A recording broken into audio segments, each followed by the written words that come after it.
Vamos a hablar de estado ácido base. La idea, no vamos a hablar del tratamiento, les voy a decir un par de cosas nada más. El tratamiento lo dejamos para otra oportunidad porque si no me parece que va a ser mucho. Pues estado ácido base, si bien la clase es cortita, pero como que satura un poco, ¿sí? Como siempre, arrancando, quiero dejar aclarados algunos conceptos que creo que son los que nos ayudan a pararnos frente a la lectura de un estado ácido base. Primero es hablar de lo que es el pH, ¿no? Pues siempre hablamos del pH, pero a veces nos olvidamos porque quedó allá hace tiempo, fisiología. El pH es una expresión logarítmica de la concentración de protones que hay en el organismo. Recordemos que el hidrógeno es la fuente de la vida, ¿sí? Es lo que participa en todas las reacciones físico-químicas de la vida en general. Pero la concentración es tan pequeña que es difícil expresarla en un número redondo. Entonces, lo que se hace es expresarla en un número logarítmico, que va de 0 a 14, entendiendo la neutralidad en un punto que es el 7. Lo que esté por debajo del 7 es ácido, lo que esté por encima es básico, ¿sí? Ahora, hay algo importante que tenemos que recordar, que como todo en el universo que tiende hacia la entropía, nuestro cuerpo también. Entonces, nuestro cuerpo tiende hacia la acidez, con lo cual tenemos valores de pH específicos que son los que mantienen la homeostasis, pero siempre el cuerpo va a estar tendiendo a la acidez, con lo cual se van a poner en marcha algunos mecanismos compensatorios que después vamos a ver en un rato, ¿sí? ¿Cuáles son los que mantienen esa homeostasis?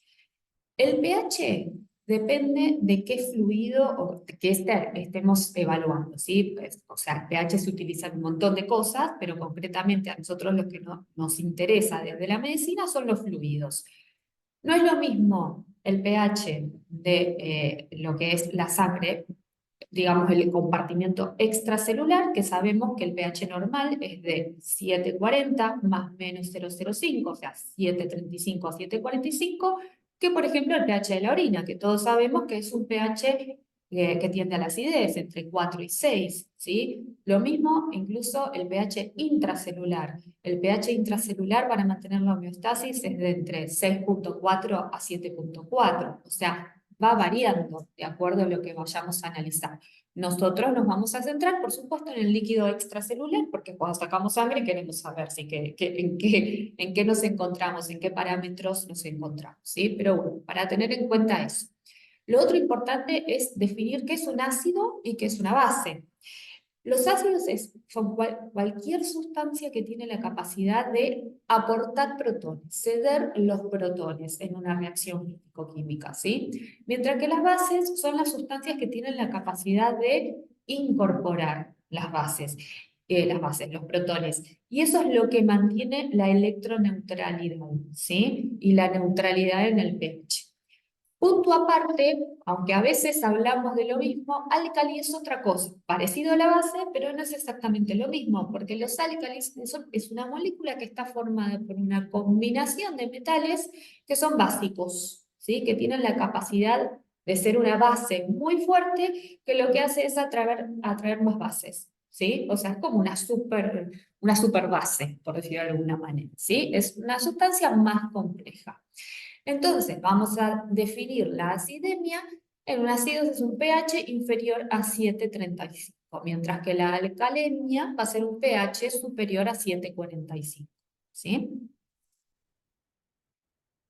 Bueno, todos sabemos que tenemos en el organismo sistemas que son reguladores de la concentración de protones. Yo para abreviar, chicas, puse, ¿se acuerdan que los corchetes significa concentración? Y no tengo que escribir mucho. Entonces, el primer sistema amortiguador o buffer son los buffer amortiguadores. Lo expresé mal. El primer sistema de regulación de protones son los buffers o amortiguadores, que son sustancias que tienen la capacidad de ceder o de aceptar, ¿sí? No importa. Ceden o aceptan protones, ¿sí? Entonces, por un lado tenemos los buffers extracelulares, ¿sí? Tenemos, el mayor ejemplo es el ácido carbónico, ¿sí? Y el otro ejemplo importante es el bicarbonato, ¿sí? Fíjense que no estoy hablando de dióxido de carbono, estoy hablando de ácido carbónico, porque en su reacción físico-química, ¿sí? Ahí es cuando después nos da el dióxido de carbono. Mientras que los buffers intracelulares son los fosfatos orgánicos, entre muchos otros más, y el que más me importa son las proteínas. Y acá hay dos proteínas muy importantes. La más importante por lejos es la albúmina, perdón. Pensemos entonces en el caso, por ejemplo, de los pacientes quemados, en los pacientes que tienen un tercer espacio, ¿sí? En qué, cómo va a influir, ¿sí? Las concentraciones de albúmina en los sistemas de regulación. Y la otra proteína muy, pero muy importante es la hemoglobina. Fíjense qué tan importante es que participa activamente en cualquier situación, por ejemplo, respiratoria, ¿sí? Que no solamente va a tener participación en el caso de que tiene que transportar el oxígeno, que sino también va a tener una importante función en lo que es la regulación del estado ácido-base. Entonces, proteínas es uno de los buffers más importantes. El buffer o amortiguador entra en funcionamiento al toque, cuando hay una alteración, ¿sí? En el estado ácido-base. Entonces, lo que les comentaba recién, el organismo tiende a la acidosis. Entonces, lo primero que trata de mantener el pH en ese rango son los buffers. Eso es cuestión de segundos o minutos, ¿sí? Lo primero, lo primero. Primer sistema, buffer o amortiguador. Lo primero. No importa. Hay un montón de sustancias en el organismo que funcionan para tratar de compensar inmediatamente. Es como cuando pensamos en la inmunidad, que lo primero que actúa es la inmunidad innata. Bueno, esto es lo mismo, pero expresado en Estados Unidos. El segundo sistema regulador es el centro respiratorio, ¿sí? Que regula a través de la eliminación del dióxido de carbono. Pero ojo, no solamente a través de la eliminación del dióxido de carbono, eso es como lo más importante, lo más relevante, también participa el bicarbonato, ¿sí? O sea, cuando hablamos de sistemas de regulación, hay cosas que son más preponderantes, ¿sí? Los tenemos más asociados a lo que es la compensación, pero eso no quiere decir que tampoco no participen otras reacciones, ¿sí? El centro respiratorio se pone en marcha a los minutos. Después de que se ponga en marcha el buffer o amortiguador, más o menos a los 10 minutos ya empieza a actuar el centro respiratorio. Y por último tenemos el sistema regulador de los riñones, ¿sí? Que lo que hacen es excretar una orina que sea ácida o básica, ¿sí? Y acá el mismo concepto, lo tenemos muy asociado a que es la regulación a través del bicarbonato. Pero si vamos a fisiología y vemos todas las reacciones que hay, son solo bicarbonato. También tenemos el anhídrido carbónico, el dióxido de carbono, ¿sí? Como para tener el concepto de que sí, tenemos lo más importante, que es lo que vamos a ver en el estado ácido base, pero en realidad todos los sistemas regulan, manejan varias cosas a la vez. Los riñones lo que tiene es que es el más efectivo por lejos, ¿sí? El sistema regulador más efectivo son los riñones, pero el problema es que demora bastante en entrar en acción. Es de entre 12 y 24 horas. O sea que entre 12 y 24 horas dependemos de los buffers y el centro respiratorio. Entonces, si tenemos un paciente que recién está iniciando una acidosis metabólica, vamos a poner, y bueno, en realidad no vamos a ver, vamos a ver que está alteradito y que no hay tanta compensación renal, ¿sí? Porque necesita tiempo, ¿sí? Pero esos son los tres sistemas más importantes en donde nos vamos a basar después en la lectura del estado ácido base del laboratorio y del protocolo para definir por dónde vamos, ¿eh? Bien, entonces, cambiando. Trastornos primarios que tenemos. Ya hablamos que podemos tener acidosis o alcalosis. Ahora, estas acidosis pueden ser metabólicas o respiratorias, las alcalosis también, metabólicas o respiratorias. Vamos a ir viendo uno por uno brevemente, como para ver lo más importante, ¿sí? Cuando hablamos de acidosis metabólica, ya vimos que es un aumento de la concentración de protones. Y este aumento de concentración de protones está dado a consecuencia de la disminución primaria del bicarbonato, ¿sí? En compensación a esto, lo que se tiene que dar a nivel respiratorio es una disminución secundaria del dióxido de carbono, ¿sí? O sea, compensación normal es baja el bicarbonato, compensación, tiene que bajar la PCO2, ¿sí? Tienen que ir de la mano. ¿sí? Bien. Como les dije, tiene que ver la acidosis metabólica con la pérdida o la disminución, ¿sí? No pérdida, pérdida puede ser una de las causas, va a haber otras que vamos a ver ahora, la disminución del bicarbonato de sodio en el líquido extracelular, ¿sí? Entonces, causas generales, porque vamos a ver otras, es el fracaso de los riñones al excretar ácidos metabólicos, el famoso ATR, a todo ritmo, acidosis tubular renal, ¿sí? Por otro lado, tenemos la formación excesiva de ácidos metabólicos, como sucede, por ejemplo, en la cetoacidosis diabética, y otras más que después vamos a ver, ¿sí? O que existe una intoxicación y estemos agregando ácidos metabólicos al organismo, ¿sí? Que puede ser por ingestión, por infusión, por lo que sea, tóxicos. ¿Cómo? Exacto. Sí. La intoxicación folclórica es una de las más importantes, siempre va a haber una, después vamos a ver bien qué tipo, o sea, qué características tiene, pero la acidosis metabólica. Puede ser también por fármacos, ¿sí? La aspirina, el ácido salicílico, ¿sí? Y también puede ser por pérdida de bases, ¿sí? Que puede ser por vómitos o diarrea. Esto pantallazo en forma general, ¿sí? La segunda es la acidosis respiratoria, ¿sí? Nuevamente es una acidosis, tenemos aumento de la concentración de protones, ¿sí? Y acá hay un aumento primario de la PCO2. Si compensamos, lo que compensa es el riñón, y entonces, ¿qué tiene que pasar? Aumento secundario del bicarbonato. Fíjense que todo en la compensación va de la mano respecto a lo que sucede en forma primaria, ¿sí? Eso es muy importante, tener el concepto, ¿sí? De que si aumenta, aumenta, si aumenta primaria, aumenta secundaria, si disminuye primaria, disminuye secundaria, ¿sí? Para que esté para mantener la homeostasis, ¿sí? Ahora, la acidosis respiratoria en general se da por una disminución de la ventilación. Entonces, todo esto, lo que sucede es que aumente, ¿sí? La concentración de bicarbonato con, obviamente, el ion el hidrógeno, ¿sí? Entonces, lo vamos a ver en cuadros, ¿sí? En cuadros patológicos que afectan fundamentalmente al centro respiratorio o que disminuyen o que sean de tipo restrictivos u obstructivos, que disminuyan lo que es el intercambio gaseoso.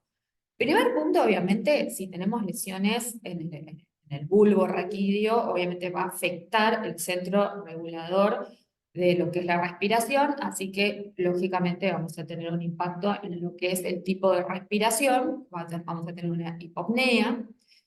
Obviamente la obstrucción de las vías respiratorias, sea la causa que sea, ahí les puse un cuadrito más chiquitito, pero bueno, así como puede ser por un cuerpo extraño, puede ser por un cuadro obstructivo, puede ser por una epiglotitis, puede ser por un montón de cosas obstructivas. Pero también lo restrictivo puede dar consecuencias como es la neumonía, ¿sí? Y por último, tenemos también cuando existe una disminución en el área de la membrana pulmonar, ¿sí? Acá lo que me pareció interesante, eso es del curso de Montero, el cuadrito que está al costado, que es como que amplió un poco más, y entonces está dividido porque ahí también pone cuando hay afectación del músculo esquelético, entonces cuando hay miastenia gravis, Guillain-Barré, distrofia, botulismo, ¿sí? Esos también son causas de una acidosis respiratoria por una hipopnea, ¿sí? Nada más, para poner un poquito más. Bueno, las acidosis tienen una clínica que es general, no importa si es respiratoria, si es metabólica, ¿sí? Siempre se van a presentar con taquipnea, polipnea o respiración de Kussmaul, astenia, dinamia, obviamente, náuseas y vómitos, anorexia, disminución del inotropismo cardíaco, ¿sí? Vasodilatación arterial y vasoconstricción venosa, y algo muy característico es la hipercalemia, ¿sí? Entonces, ¿para qué? Nada, recuerden, es como un plus eso, ¿sí? Que cada vez que se aumente 0,6 miliequivalentes por litro de potasio, ¿sí? Sabemos que hay una disminución de 0,1 del pH, ¿sí? Eso es lo que llamamos una acidosis metabólica con el GAP normal, que después hablaremos del GAP, ¿sí? Nada, como entre paréntesis, la idea es hipercalemia. ¿Mm? Y después lo otro que vamos a ver es el aumento del calcio iónico por desplazamiento de la albúmina. Nuevamente hablando también de los buffers, ¿sí? Ahora pasamos a las alcalosis.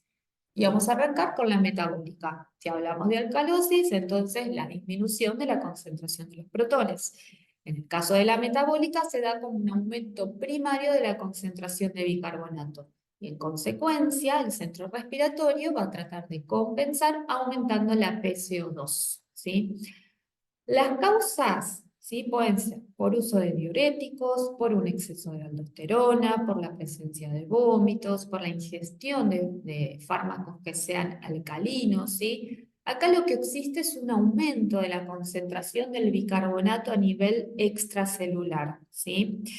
Entonces, cuando se produce la retención del bicarbonato o la pérdida de iones excesivos, ¿sí? Ahí tenemos como consecuencia la alcalosis metabólica. Las alcalosis metabólicas lo vamos a poder clasificar si son clorosensibles o clororesistentes. ¿Y esto qué quiere decir? Es si responden o no a la administración de cloro, ¿sí? Que el cloro es a través de solución fisiológica, generalmente se administra solución fisiológica. Sí, así, ¿sí? Si responden o no, y también dosando lo que es el cloro urinario. Si dosamos el cloro urinario y nos da menos de 10.000 equivalentes por litro, bueno, esas son todas las causas, los vómitos, contracción del volumen, bla, bla. Mientras si el cloro es mayor a 20, entonces hablamos de cloro resistente y esas son sus causas. Aporte de exógeno de bicarbonato, corticoterapia, aldosteronismo primario, bien, como para orientarnos. Recordar que la alcalosis metabólica puede ser clorosensible o clorosensible. Y hasta ahí. Hola, Dani, ¿cómo estás? Bien. Y el último que nos queda por ver es la alcalosis respiratoria. La alcalosis respiratoria, como alcalosis nuevamente, es por disminución de la concentración de protones con una disminución primaria de la PCO2 y una compensación secundaria con disminución del bicarbonato. ¿Sí? Es la menos frecuente de todas, ¿sí? De hecho, estuvimos viendo de la más frecuente a la menos frecuente. Se da por un aumento de la ventilación, ¿sí? Y en consecuencia hay disminución de la PCO2. Las causas pueden ser por hiperventilación, por situaciones de neurosis, ¿sí? Paciente con ataque de pánico, hiperventila, bueno, puede pasar esto. Ascender a grandes altitudes, ¿sí? La famosa alcalosis respiratoria fisiológica. Esto es fisiológico, ¿sí? No hay que compensar nada, pero bueno, sucede, ¿sí? Te vas a la montaña y te pasa esto, ¿sí? Traumatismo encefalocraniano, ¿sí? Lo que hablábamos, lesiones, así como pueden dar lesiones de hipoventilación, también puede haber hiperventilación afectando el grupo. Infecciones y tumores del sistema nervioso central, mismo pensamiento, línea de pensamiento, medicamentos, la neumonía, la obstrucción bronquial, el edema agudo de pulmón, sepsis y fiebre. ¿Sí? Y esos son los 4 síndromes más importantes. De la alcalosis, mismo concepto que la acidosis, todos tienen los mismos síntomas dentro de la alcalosis, y vamos a ver un paciente con depresión del sensorio, que puede presentar convulsiones, que puede tener tetania, calambres musculares, debilidades en miembros, arritmias supraventriculares y ventriculares, y esto es porque hay generalmente una alteración del calcio, ¿sí? Es lo que provoca, fundamentalmente.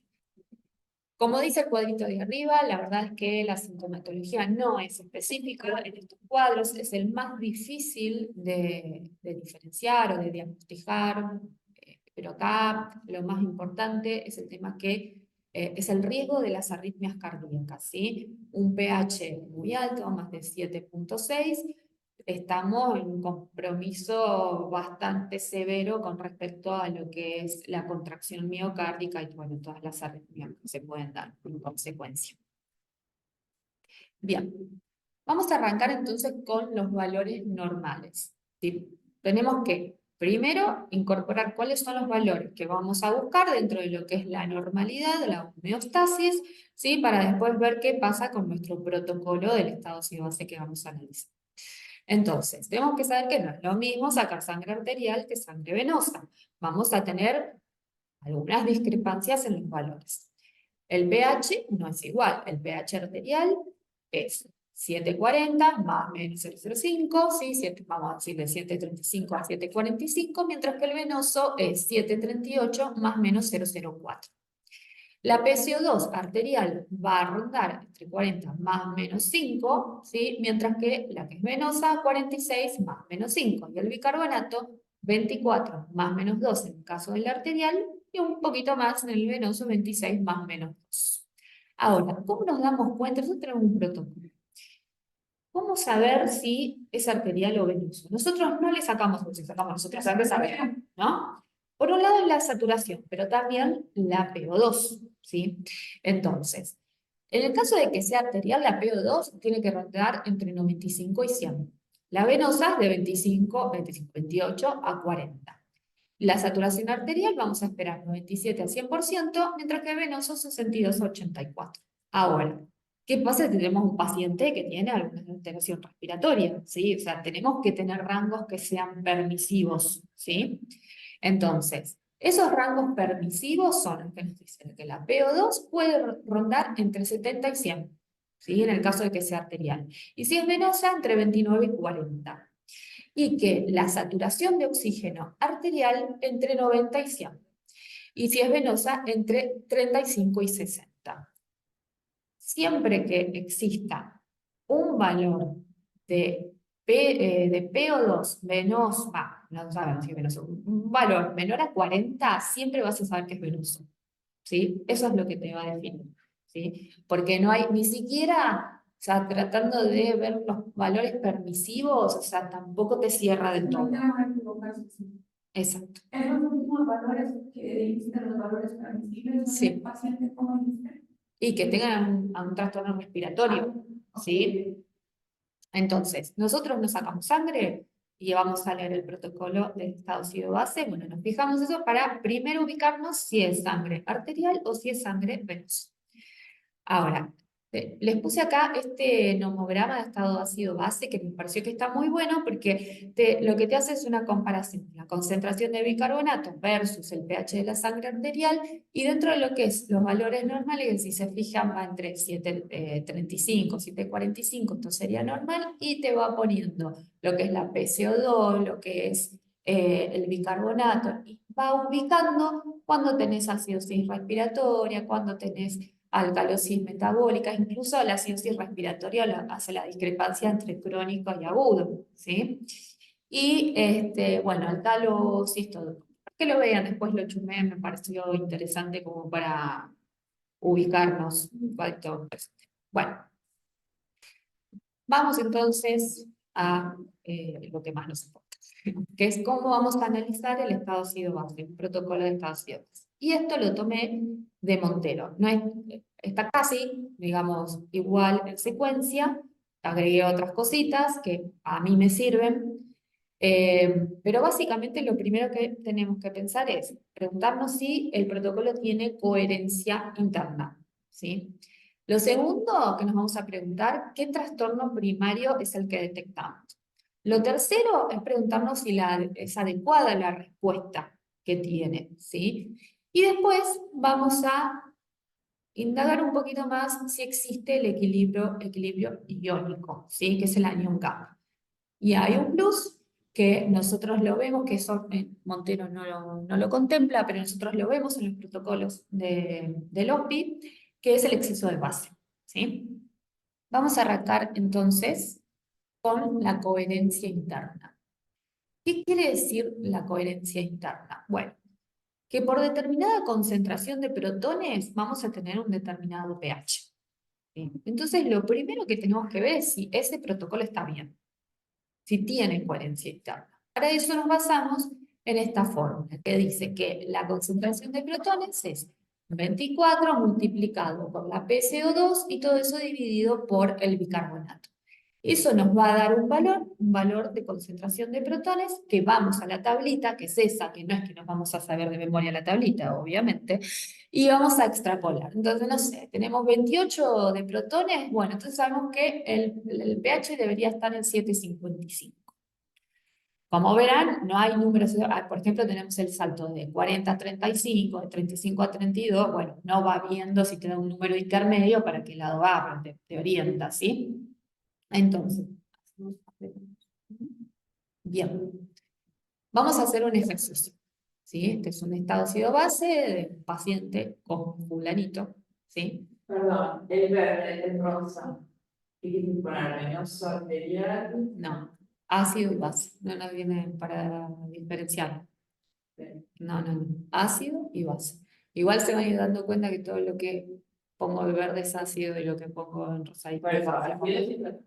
Pero en realidad no te... Sí, pero a ver, lo puse así como para darle un poco de color. Es lo mismo, buscar el valor y después buscar el pH. ¿Sí? Bueno, vamos a hacer cuentas. ¿Sí? Sigas. Tenemos este estado ácido base. Vamos a buscar si tiene coherencia, ¿sí? Coherencia interna. Entonces, vamos a hacer 24 por la PCO2, que como vemos ahí es de 37,9, y eso lo vamos a dividir por el bicarbonato, que es 15,9. Acá yo les voy a hacer una aclaración también a los protocolos. El que dice ST es el bicarbonato estándar. ¿Qué quiere decir eso? Que es el bicarbonato, el valor que debería ser para la PCO2 que tiene. Nosotros, el bicarbonato real es el que nos dice ST, ¿sí? Es que siempre se genera confusión de cuál nos tenemos que fijar. O sea, la cuenta yo la acabo de hacer con el valor del bicarbonato. Y el HT es lo que dice que es No, el ST, el estándar, no nos fijamos en es el que debería. Exacto. Exacto. El real. El ST ese es uno que pone, no lo vas a ver en valor exacto. El que nos importa es el bicarbonato que nos dice ST. Ese es el real del paciente. ¿Sí? ¿Cuánto les dio? 57. ¿Cuánto? 57. Entonces, fíjense que estaría Claro. 7,25, 7,24, entonces es coherente. ¿Sí? Bien, sabemos que este laboratorio está bien. Podemos fiarnos de todos los valores que vemos a continuación. Igual si después les paso No, no importa, no importa. Ahora tenemos que definir cuál es el trastorno primario que tiene el paciente. Entonces, tenemos una muestra de sangre arterial y nos vamos a preguntar, ¿el pH es menor a 7,4735 o mayor a 7,35? Si es menor a 7,4, sabemos que está en acidosis, entonces vamos a mirar el bicarbonato y la PCO2. Si el bicarbonato es menor a 24, es una acidosis metabólica. Si la PCO2 mayor a 40, es una acidosis respiratoria. Por el otro lado, si vemos que tenemos un pH mayor a 7,4, sabemos que está el paciente en alcalosis. Misma pregunta, miramos el bicarbonato, ¿es mayor a 24? La alcalosis es metabólica. La PCO2 menor a 40, entonces es una alcalosis respiratoria. ¿Sí? Entonces volvemos a nuestro paciente. Tenemos un pH de 7,24, sabemos que es coherente. ¿Y qué pasa con el pH? El pH está... Entonces, una acidosis. Bien. ¿Qué tenemos que ver a continuación? El VICA. El VICA 15,9. ¿Y el APCO2? Está Bien. Entonces, ¿qué es? ¿La acidosis? Acidosis metabólica. Bien, ya sabemos que su trastorno primario es la acidosis metabólica. Tenemos un protocolo que es coherente en un paciente que tiene una acidosis metabólica. Ahora lo que tenemos que ver es si la respuesta al trastorno primario es correcta o no y cuál es la respuesta en realidad. Entonces, si tenemos una acidosis metabólica, lo que esperamos, como decimos siempre, es una compensación respiratoria. ¿Y cómo lo vamos a ver? Con la disminución, siempre recuerden, disminución de bicarbonato, disminución de la PCO2. Si fuese una acidosis respiratoria, la compensación sería renal y estaría aumentando el bicarbonato. Si fuese una alcalosis metabólica, la compensación sería respiratoria con un aumento de la PCO2. Y si fuese una alcalosis respiratoria, la compensación sería renal con la disminución del bicarbonato. ¿Sí? En este paciente tenemos, vamos para arriba, acidosis metabólica, esperamos compensación respiratoria con una PCO2 menor. Bien, entonces, en respuesta al trastorno primario, repasando un poco esto, ¿sí? En los trastornos que sean metabólicos, el encargado de manejar, ¿sí? Esto de la compensación, ¿sí? Va a ser a través de la PCO2. En la acidosis, si el bicarbonato disminuye, la PCO2 también. En la alcalosis, si el bicarbonato aumenta, la PCO2 también. Mientras que los trastornos respiratorios, en primer lugar, actúan los buffers, que es lo que le decía al principio. Y enseguida, enseguida no, después, tardando un poquito, el riñón, ¿sí? Los trastornos respiratorios demoran mucho más en encontrar esta compensación porque dependen del riñón, ¿sí? Entonces, en acidosis va a aumentar la PCO2 y el bicarbonato va a disminuir, y en alcalosis va a disminuir la PCO2 y el bicarbonato también va a tener que disminuir, ¿sí? Bien, esto es interesante lo que tenemos ahora. ¿Cómo se genera la compensación? Tenemos cálculos, ¿sí? Entonces, según si sea una acidosis metabólica, alcalosis metabólica, acidosis respiratoria o alcalosis respiratoria. Nos vamos a centrar en la acidosis metabólica, que es la más fácil, la más frecuente, ¿sí? Entonces, vamos a saber que cuando disminuye de 1 a 1.5 la PCO2, esto va a depender, o sea, ese valor va a ser por cada milimol de bicarbonato. Entonces, nosotros tenemos que calcular lo que es la PCO2 esperada, ¿sí? Sabiendo eso, ¿sí? De esta disminución de 1 a 1.5, ¿sí? De la PCO2 por cada milimol, o por esta fórmula que dice 1.5 por la concentración de bicarbonato más 8 y le redondeamos más menos 2, ¿sí? Y eso es lo que ahora lo vamos a ver bien. Acá es como que se empiezan a complicar con algunas cuentas, pero ahora van a ver cómo es, ¿sí? Pasamos. Volvemos a nuestro paciente. Vamos a la PCO2, ¿sí? Porque vamos a analizar si tenemos la compensación adecuada o no, ¿sí? Tenemos una PCO2 de 37.9. Machetito arriba, tenemos la acidosis metabólica, que es lo que hablamos recién, que por cada milimol de bicarbonato sabemos que va a haber una disminución de 1.5 de la PCO2.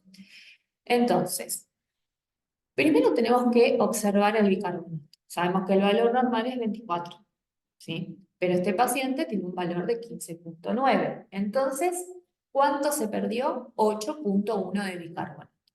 Primero tenemos que tener en cuenta cuánto se perdió de bicarbonato. Ahora, para sacar la PCO2 esperada, tenemos dos opciones. La primera que les dije es esta, del concepto de que por cada milimol de bicarbonato perdido, ¿sí? Disminuye 1 a 1.5. Entonces, la forma es 1 por 8.1, ¿sí? Nos da 8. El 1 sale de 1 de arriba, de 1 a 1.5, ¿sí? Exacto. No es constante, es lo que se sabe que pierde, ¿sí? Bueno, nos da 8.1 del dióxido que debe bajar por cada milimol de bicarbonato. Entonces, la PCO2 del paciente es 37.9. A eso le restamos el 8.1 que sale del primero que a fin de cuenta que hicimos. Esto nos da 29.8. Después tenemos que hacer la otra, que es 1 a 1.5. Y hacemos lo mismo. 1.5 multiplicamos por 8.1, ¿sí? Y después hacemos la cuenta. 37.9, que es la PCO2 del paciente, menos 12.5, que es lo que debe bajar, nos da 25,75. Entonces, sabemos que el rango de la PCO2 esperada sería entre 29.8 a 25.75. Esa es la forma más segura. La forma más fácil es la formulita de abajo, ¿sí? En donde hacemos 1.5 por el bicarbonato, que es 15.9, y le sumamos 8. Eso nos da 31.85, pero sabemos que hay un rango de más menos 2, 28.85 a 33.85, con cual nos quedamos y nos quedamos con el Perdón, ahí está mal, da 29.85, yo me equivoqué al transcribir. Nos quedamos con el 29.8, ¿sí? La PCO2 esperada debería ser esa. Ahora, ¿es la PCO2 No. esperada? No. Entonces, aplicamos, ahí, atrás, no está compensado, ¿sí? El mecanismo no llegó a compensar, ¿sí? Entonces, tenemos una acidosis metabólica en donde se ponen en funcionamiento los mecanismos compensatorios, pero no llega a compensar. ¿Vamos bien hasta ahí? Sí, señora. ¿Sí? Yo sí. Entonces, si la PCO2 no es la esperada, nos está diciendo que hay otro trastorno, ¿sí? Porque no llegó a compensar. Si la PCO2 es más alta de lo que tenías previsto, entonces quiere decir que además de lo que tiene una acidosis respiratoria. Mientras que si la PCO2 es más baja que la esperada, entonces existe acidosis metabólica con alcalosis respiratoria. Entonces, ¿qué trastorno tiene el paciente? Una acidosis metabólica con una alcalosis respiratoria. Acidosis metabólica y acidosis respiratoria. No, ¿Para atrás? se llama, ¿por qué si él dice que si es más baja dice que tiene una alcalosis? Y aquí aparece acidosis. Fíjate, vamos para atrás. Un poquito más para atrás. La PCO2 esperada sería de 29.8, pero es más alta, 37.9. Sí. Entonces, vamos otra vez.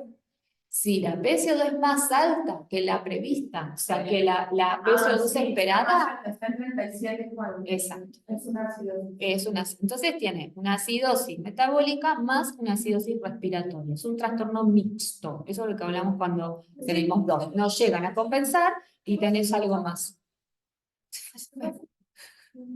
Ahí, bueno. Entonces, acidosis metabólica y acidosis respiratoria. El otro punto que teníamos que ver es el equilibrio iónico, ¿sí? El famoso anión gap. Esto se rige a partir del principio de electroneutralidad, en donde dice que la concentración de cationes tiene que ser igual a la concentración de los aniones. De los cationes, más importantes que usamos, principalmente el sodio, y ni lo puse ahí, o sea, mi Montero tampoco lo pone porque de potasio también se cuenta, pero es muy poquito en comparación al sodio, 140, perdón. Mientras que en la parte de los aniones tenemos el cloro, principalmente el bicarbonato, y tenemos el GAP. ¿Qué es el GAP? Son todos aquellos aniones que no los medimos rutinariamente, ¿sí? Y de ellos, el más importante es la albúmina. Tan importante es que se sabe que por cada gramo, por debajo de 4 gramos por decilitro de albúmina, disminuye el GAP esperado en 2.5 miliequivalentes por litro. Nada, concepto entre paréntesis como el otro, ¿sí? Pero entender que si tenemos disminución de albúmina, va a disminuir el GAP también, ¿sí? No es el único. Tenemos también los fosfatos, los sulfatos, ¿sí? El lactato, ¿sí? Muy importante y de hecho es uno de los que más observamos, ¿sí? Y bueno, todos los que provienen de la combustión de los carbohidratos y de los ácidos grasos, ¿sí? Y piensen entonces ahí en la cetoacidosis. ¿Sí? ¿Cuál es la fórmula para sacar el GAP? El GAP a nosotros nos lo dan en el protocolo, pero si queremos sacarlo, sabemos que es el sodio menos la sumatoria del bicarbonato más el cloro. Y tenemos que saber que el valor normal, esto sí nos interesa mucho, es 12. Algunos dicen más menos 2, otros dicen más menos 5, ¿sí? Pero tiene que rondar en el 12, ¿sí? Pasamos. Entonces, ¿qué es lo que va a hacer el GAP? Nos va a orientar respecto a en una acidosis metabólica, porque se utiliza más que nada para la acidosis metabólica, ¿qué es lo que está pasando con el bicarbonato? ¿El bicarbonato se está titulando, se está agarrando de otras sustancias o el bicarbonato se está perdiendo? ¿Sí? Si el bicarbonato se está titulando, es decir, se está uniendo a otras sustancias, entonces nos vamos a encontrar con que el GAP está aumentado. ¿Sí? Ahí ya vamos a saber que es una acidosis metabólica con GAP aumentado porque el bicarbonato se titula. ¿Y cuáles son las causas? Bueno, Por un lado puede ser el aumento endógeno de los ácidos, principalmente del ácido láctico, que lo vamos a encontrar en cualquier situación de hipoxia tisular, sepsis, shock, hipovolemia, isquemia, intoxicación por monóxido de carbono y algunas otras toxinas, ¿sí? También puede suceder que aumenten algunos ácidos, ¿sí? Por ejemplo, en la cetoacidosis diabética, o que exista déficit de glucosa, porque por ayuno prolongado, por ejemplo, o también por enfermedades metabólicas, ¿sí?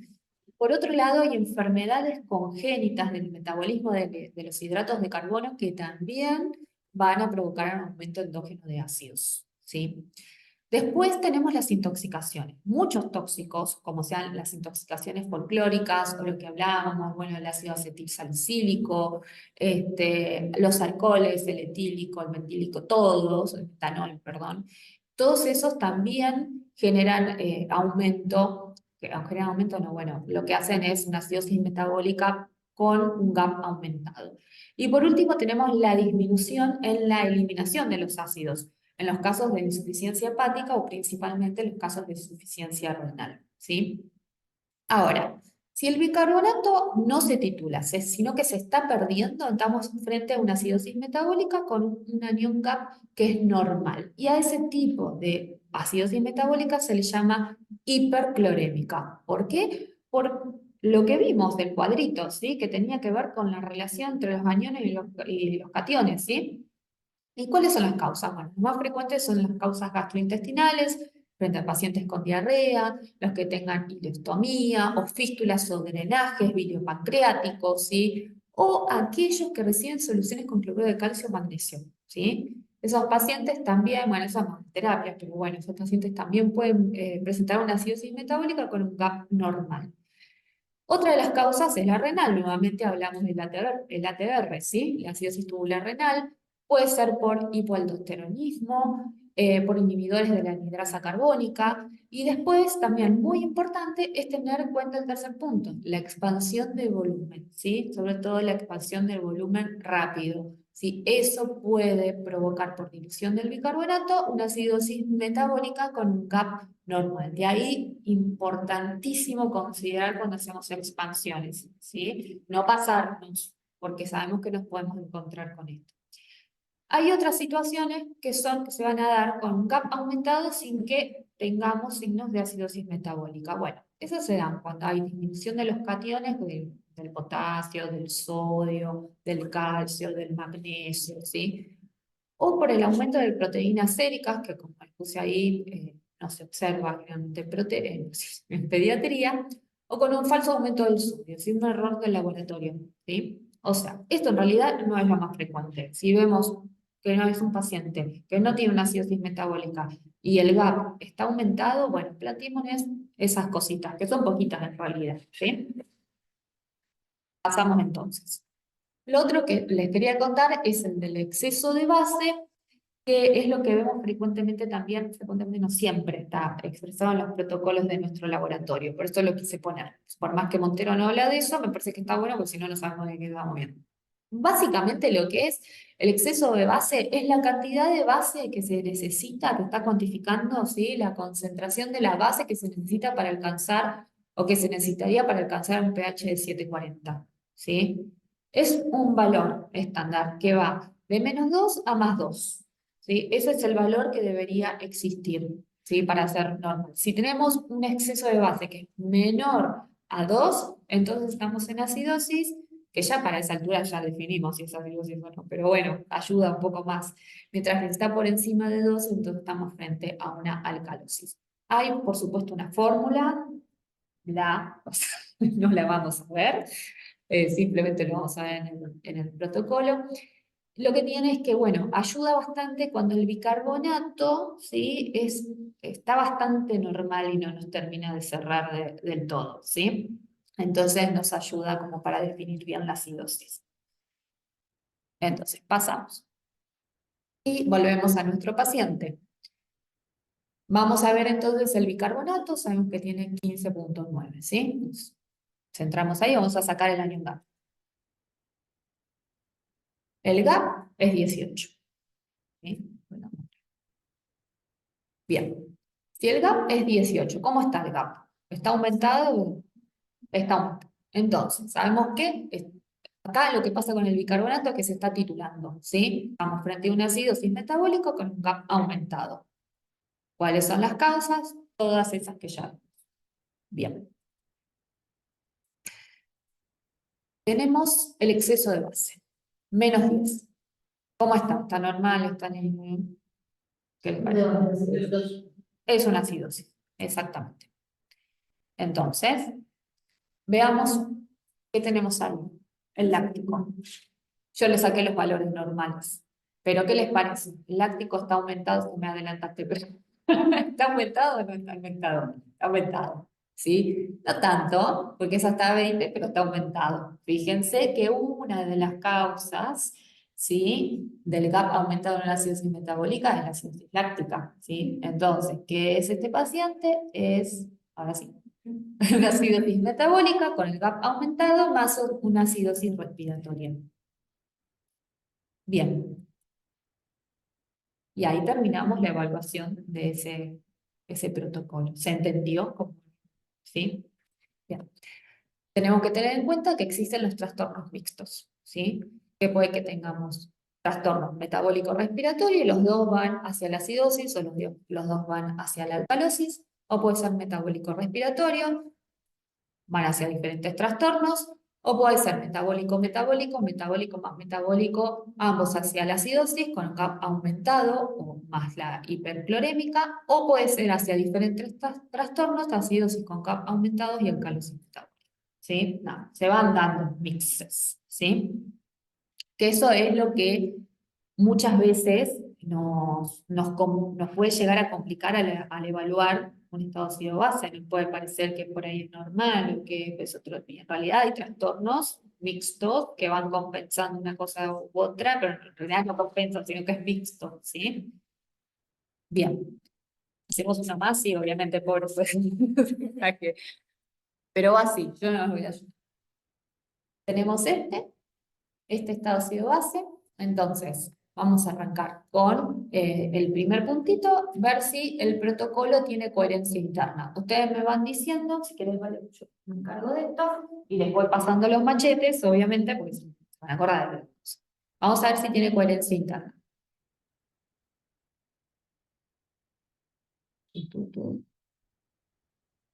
Bien. ¿Se acuerdan el valor? 740. 740. ¿Qué más necesitan? La PCO2, yo se los digo, es 36.3 y el bicarbonato 22.4. La PCO2 36.3. 38, entonces busquemos al Johnny y lo dice, se los puse y ya está. Bueno, está bien. Estaría. Esperen. Quería que haberlo resuelto de una manera más fácil. Está bien, es coherente. Bien. ¿Cuál es el trastorno primario? ¿Qué nos fijábamos para eso?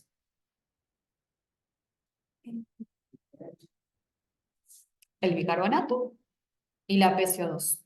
Miren. Hacíamos. Bueno, vamos a dejarlo acá. ¿No? Entonces, yo les recuerdo, lo voy leyendo acá, el bicarbonato es 22.4 y la PCO2 36.3. ¿Qué les parece que? No, sí, metabólica o Puede ser, ¿no? ¿Sí? ¿Están todos de acuerdo? Sí.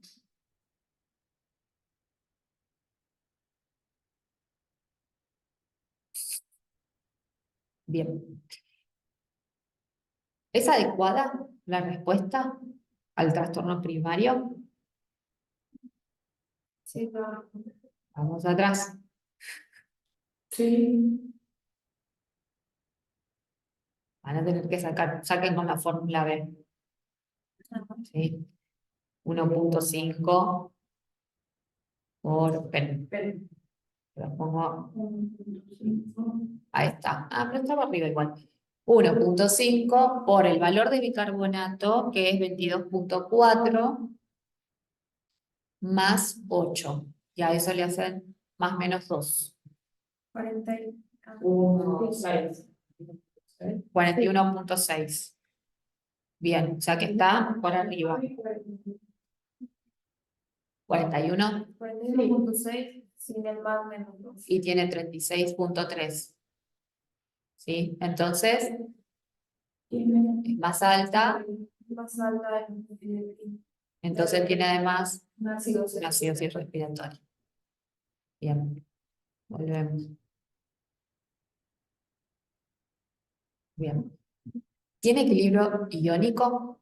Eso no hay que sacar cuenta, no saquen la cuenta. Simplemente el gap está aumentado. Entonces, es una acidosis metabólica con gap aumentado. Perdón, el gap, ¿cómo es el cuento? El gap es 12 más menos 2. 12 más menos 2. Entonces tenemos 19.9, está muy aumentado. Y acá teníamos las causas de que se estaba muy aumentado. ¿Sí? Hipoxia tisular, sepsis, shock, hipovolemia, bla, bla, bla. ¿Sí? Y el exceso de base, ¿cómo está? Menos 1.4. Es una acidosis, nos recontra confirma. Ahora, vamos a fijarnos la PCO2. Vamos a decir, no sabemos si es arterial o venoso. ¿Qué les parece a ustedes? ¿Por qué? La saturación de oxígeno y la PO2 están 120.7. ¿Y qué les parece ese 120? ¿Y por qué les parece que puede estar en 120.7? No estaba intubado, pero casi, te faltaba un poquito. Estaba con CAFO, no sé si ustedes conocieron con CAFO. No sé si estaban cuando estaba, vos no, vale, pero Adeline, que se fue derivada al Durán. Ella era.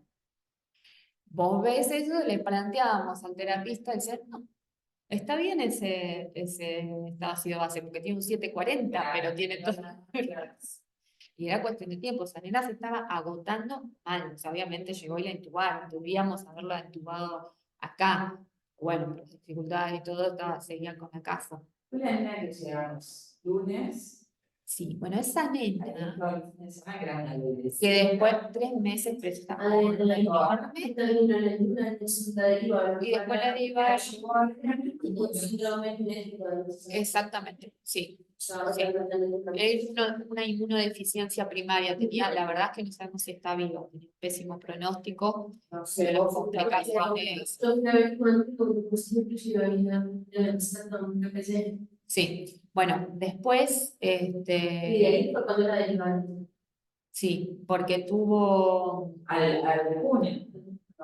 sí, alguna, porque le tuvieron que hacer una cirugía intestinal, porque hizo como Sí, como una obstrucción intestinal. Sí, es otro nombre, que es típico de los neo, pero lo hizo ella. Exacto, ahí está. Y nada, lo último que vimos que estaba en seguimiento con inmunología, pero después no dicen nada más. Pero si esa criatura el día que llegamos el lunes, yo no puedo creo que estaba en la tercera. Está horrible. ¿Cómo se llama? Una maldita. Sí. Claro, que yo me acuerdo de la entrada y estaba claudicando. Estaba claudicando. No me dejaron ir a verla, pero ni siquiera me dejaron ir. Y había entrado en paro ese día y cuando yo entré estaban ahí dando. No, sí, esa bebé no saben qué pasó. Papá tenía muy mal pronóstico. Sí, por su patología de base. Sí, sí. Sí. Bueno, yo. Ahí está. Bueno, tratamiento. 2 palabras, chicas. Dos palabras, ¿sí? A ver, básicamente para las alteraciones respiratorias no tenemos tratamiento, es tratar la patología de base. De las que tenemos tratamiento son de las acidosis. De la metabólica, lo primero, lo que tenemos que tener en cuenta es que primero tenemos que tratar la causa primaria de esa acidosis metabólica. Muchas veces no tenemos que hacer nada más con respecto a los valores de pH, sino que lo que tenemos que hacer es tratar lo demás. Si no sé, si existe, no sé, si el paciente está con diarrea, bueno, rehidratar al paciente, corregir lo que es el medio interno respecto a lo que es el sodio, el potasio, que muchas veces obviamente tienen impacto en esto. A veces el tratamiento es eso nada más.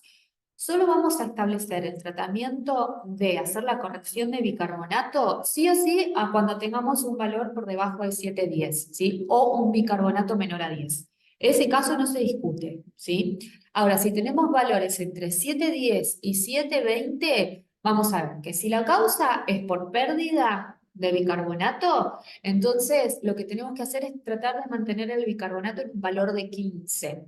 Ahora, si la causa es que hay viene por el tema de la titulación del bicarbonato, entonces tenemos que tratar de mantenerlo en 12.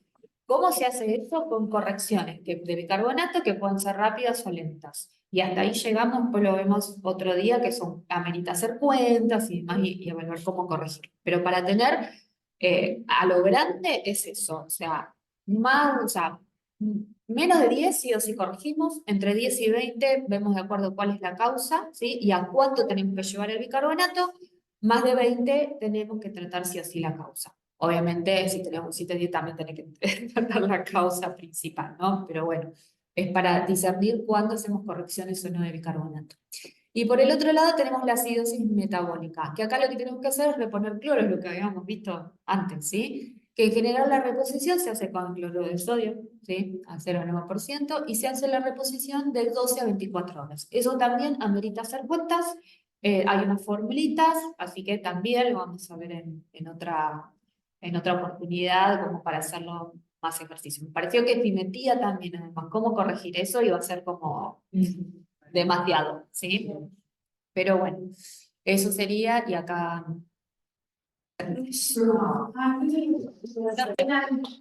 Espero que les haya servido. Igual esto yo se los paso.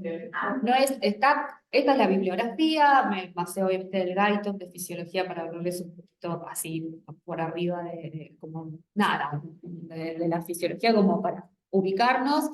Eh, Después está este también que es de la Asociación Española de Pediatría, que es utilidad y equilibrio de ácido básico. Bueno, ese está bueno también, pero obviamente me basé más en el libro de Montero y de las clases del curso, porque es con lo que todos nos basamos, ¿sí? El libro de Montero para nosotros es nuestra guía, sí. Muy buena clase. Gracias, pensé que bueno, De verdad, no la grabación, sí está grabado. empecé a darme cuenta de que tenía un montón de fallas en los mismos conceptos, de lo que era el protón, el ion, la sustancia.